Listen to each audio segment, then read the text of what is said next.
Aujourd'hui, nous partons en Champagne, dans un domaine qui porte le patronyme Brochet.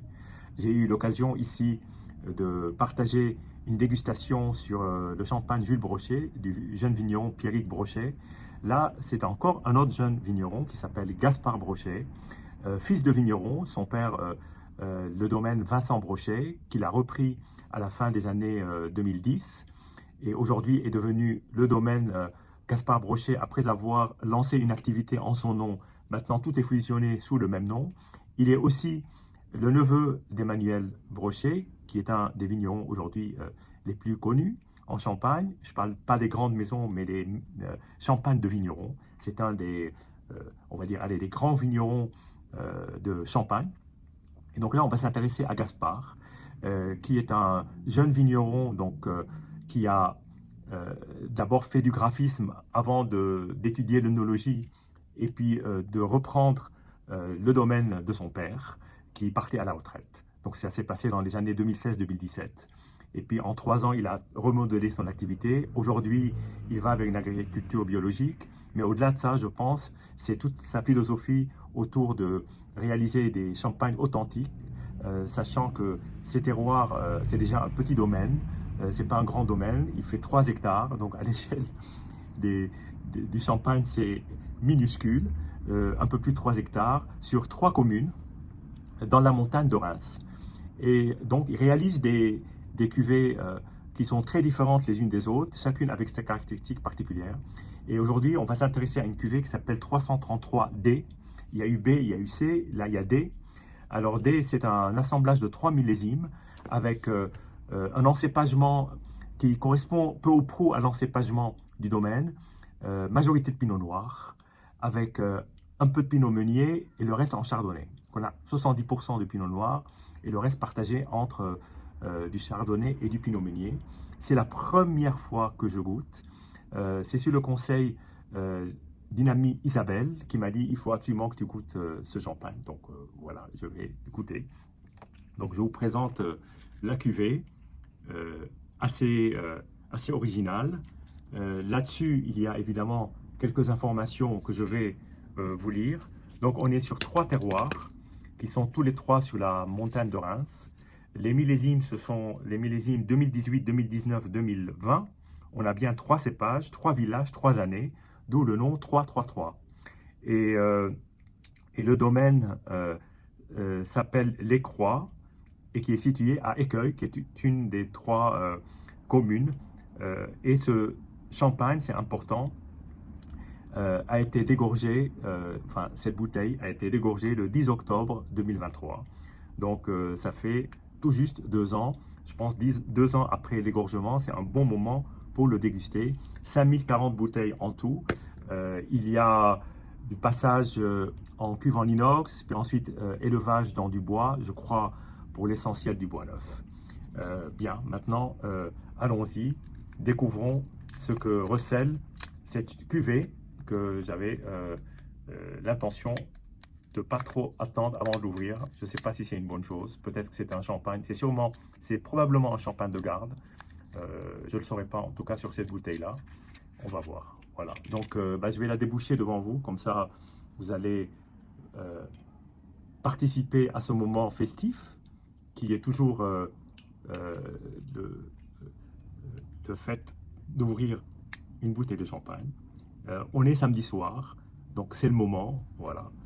Et bon, je vais l'ouvrir sans le faire sauter, et on va voir ce que ça donne.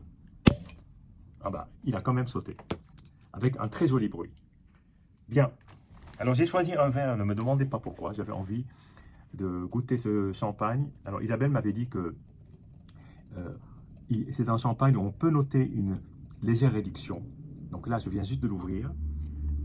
Et du coup, je me suis dit, s'il y a une légère réduction, pourquoi pas le traiter comme un vin où effectivement, avec une très large ouverture. Vous noterez que la couleur, la prise de mousse est superbe et que la couleur est une couleur très foncée, très dorée, presque un vin orange. En tout cas, c'est une très très belle couleur. Les bulles sont d'une finesse exceptionnelle. Je ne sais pas si vous arrivez à le percevoir ici. très très fine. Bien, on va commencer. Alors, le nez est sur la fleur, sur la pêche blanche. Un nez assez expressif, très aromatique, presque un peu d'herbe, et légèrement beurré, même aussi légèrement pâtissier.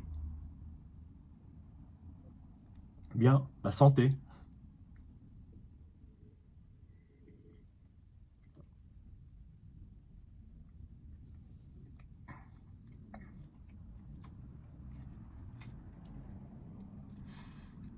Alors, l'attaque est tout de suite très prenante.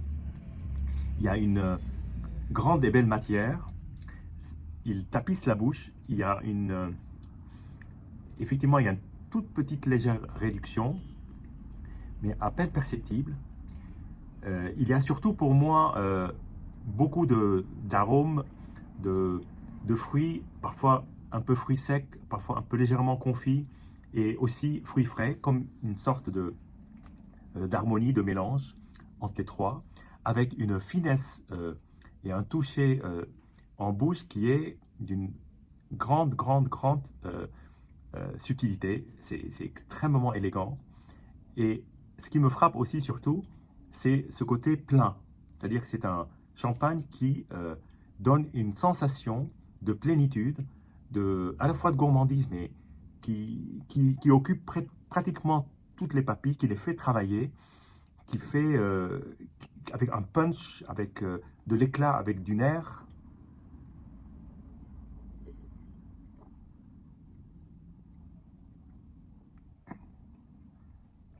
Puis une fin qui, elle, est d'une énorme élégance, qui va sur des arômes. J'essaie de les définir. Il y a tout, tout ce, toute cette sensation en milieu de bouche de plénitude, et à la fin, c'est comme une allonge presque d'un vieux vin liquoreux, avec une grande sagesse, et tout ça est splendide, franchement splendide. C'est d'une grande fraîcheur, d'un grand éclat, c'est assez bluffant, je dois dire. Je ne m'attendais pas du tout à ça, d'ailleurs je ne m'attendais à rien. J'espérais être surpris, je vous avoue que je le suis. Surtout, vous avez peut-être noté que quand je le déguste, je prends mon temps pour laisser imprimer le liquide avec toute sa finesse de bulle dans le palais, parce que c'est un moment de plaisir immense. Je vais le faire encore une dernière fois.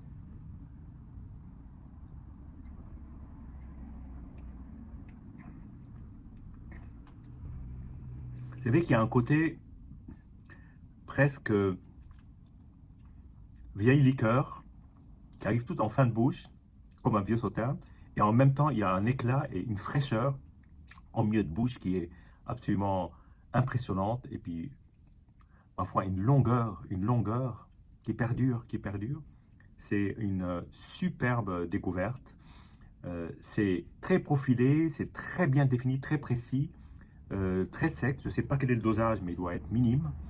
Je crois que c'est indiqué sur la bouteille, en tout cas, la nature, c'est du brut nature, voilà.